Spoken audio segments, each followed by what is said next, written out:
खूप वर्षानंतर खरं तर येणं झालं आहे आणि टोटल क्रेडिट आमच्या माताजींना जात आहे, कारण त्यांची एवढी प्रखर इच्छा होती. तर त्यांनी माझ्या मनात पण ती प्रखर इच्छा जागृत केली असं म्हणायला काही हरकत नाही. आणि प्लस जिथपर्यंत बाबा बोलवत नाहीत तोपर्यंत माणूस तर इकडे येतच नाही. आणि त्यांच्या दर्शनाने काय, मला तर फक्त काही मागण्याऐवजी मला फक्त रडायला येतं. आणि हे असं लहानपणापासून चाललंय माझ्या. मी अगदी 1967 पासून येतोय, ज्या वेळेला मातीची वाट होती. आणि बाबांचे चमत्कार तर तुम्हाला माहिती आहे. जी आपण इच्छा करतो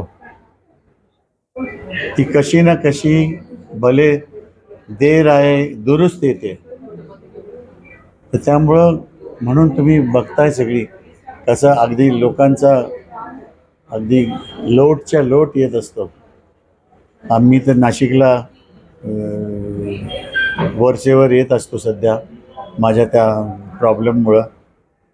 मी बघतो प्रत्येक 2 किलोमीटरवर एक मंडळ पायी चाललेलं असतं. तर बघा ना तुम्ही, कुठेतरी काहीतरी प्रचिती असल्याशिवाय एवढ्या काय म्हणतो ना आपण, प्रखर इच्छेनं माणूस ओढला जात नाही. 1967 ते आता 2024 कशी शिर्डी बदललेली तुम्हाला? बापरे बापरे, जमीन आसमान आहे. पूर्वी म्हणजे कधीही मनात आम्ही लक्ष्मीवाडी आहे का साखरवाडी आहे जवळ, लक्ष्मीवाडी आहे सोमय्यांचे, ते आमचे फॅमिली फ्रेंड आहेत. तर त्यांच्याकडे येऊन थांबायचो आम्ही.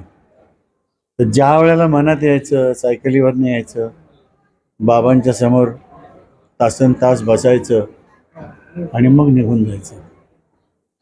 पण आता तुम्ही बघतायच कसे लोकांचा समूहाच्या समूह लोटच्या लोट येत असतात. त्यामुळं तुमच्या ह्या आतल्या सुद्धा प्रशासनाला थोडा सांभाळूनच सगळं करायला लागतं. पण तरीही तुम्ही एवढ्या प्रेमानं आमचं दर्शन करवलं. सगळ्या CEO साहेब आहेत, आमच्या ताई आहेत, मंगलाताई आहे, वो भी मंगला है. हां, आणि CEO साहेब आहेत, सगळे बिचारे प्रेमाने आले. इथल्या एरियाचे पोलीस इन्चार्ज आहेत कुंभार साहेब, ते पण आले. तर सगळं बाबांचा आशीर्वाद आहे. आणि असाच त्यांचा आशीर्वाद आणि प्रेम आमच्या सगळ्यांवरच राहो, एवढीच त्यांच्या चरणी प्रार्थना. शेवटचा प्रश्न, महाराष्ट्र सुद्धा तुम्ही गेल्या अनेक वर्षांना पाहताय, राज्य पाहताय, मात्र आज मराठा आरक्षण असेल किंवा सध्याचं जे राजकारण, एक महाराष्ट्राचा नागरिक म्हणून तुम्हाला काय वाटतंय, कुठं चाललंय महाराष्ट्र? राजकारणाबद्दल मला काहीही माहीत नाही. मी गाणं वाजवणारा माणूस आहे. पण मी इथल्या ज्या व्यवस्था आहेत, मी शिर्डीबद्दल जरूर बोलू इच्छितो की जी व्यवस्था भक्तांसाठी एवढ्या व्यवस्था करून ठेवलेल्या आहेत की इथं आता कसलीच दर्शनाला, अगदी लहान मुलापासून म्हाताऱ्या कोताऱ्या लोकांपर्यंतची दर्शनाची व्यवस्था इतकी सुरळीत केलेली आहे. त्याबद्दल मी ट्रस्टचा, या संस्थांचा मी मनापासून अंतःकरणापासून मी आभारी आहे. राजकारणाबद्दल तुम्हाला माहिती आहे निश्चितच, मात्र आरक्षण या गोष्टींमुळे कुठेतरी जातींमध्ये तणाव निर्माण झालाय राज्यात. हे कसं पाहता, हे झालं पाहिजे? काही नाही, बाबांनी आता मोदीजींना बसवलंय. मोदीजी सगळं व्यवस्थित करणार. कारण मला असं वाटतं की कुठंतरी ह्या आपल्या सगळ्या देवी देवतांनी आणि स्पेशली बाबांनी त्यांची जी नेमणूक केलेली आहे ती फक्त चांगल्यासाठी आणि चांगल्यासाठी. आमच्या माताजी खूप समाजकार्य करतात, म्हणजे आपल्या अनकंडिशनल, त्याच्यात काहीही त्यांचा हेतू नाही आहे किंवा स्वार्थ नाही आहे.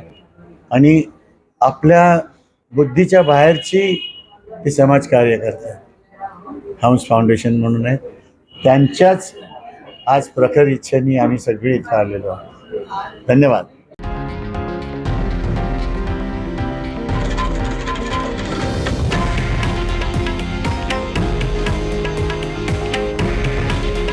हे आहे देशातील नंबर 1 न्यूज नेटवर्क आणि आपण पाहत आहात TV9 मराठी.